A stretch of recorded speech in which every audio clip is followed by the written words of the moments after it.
Assalaamu calaykum. Habeen wanaagsan ama maalin wanaagsan kaydin tahayba. Waanigoo walaalkiin Cabdimajiid. Maanta muuqaalkeena waxaanu kaga hadli doonaa qiso ka dhacday dalka Mareykanka bilowgii qarnigii 20aad. Qisadaas oo ah maroodi la daldalay. Ku soo dhawow. Inta aynaan mowduuca guda gelin waxaanu ka codsanaynaa inaad kanaalka subscribe ta saarto si ay nagu noqoto dhiirigelin.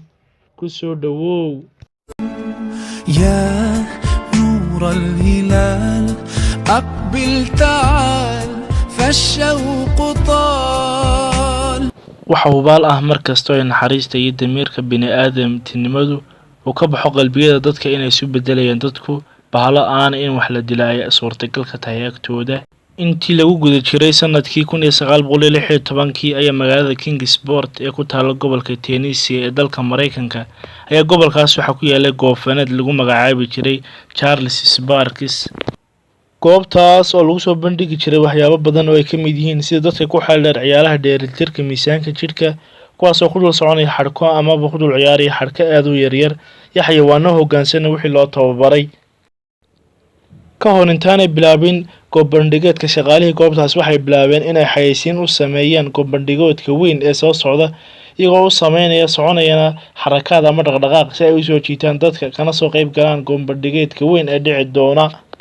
intii lagu guda jiray bandhig faneedkan ayaa waxa ku jiray shaqaalihii nin lagu magacaabi jiray Red kaas oo dusha sare ka fuushanaa maroodi dhidig ah oo lagu magacaabi jiray Mary. maroodigaas oo qayb weyn ka qaadanaya xayeysiinta bandhig faneedkan. intii lagu guda jiray xayeysiinta waxay aragtay oo ku baydhay aadina dhinaceedii qolof xabxab ama qara ah arrinkaas oo keenay in ay joojiso socodkii maroodigii Mary.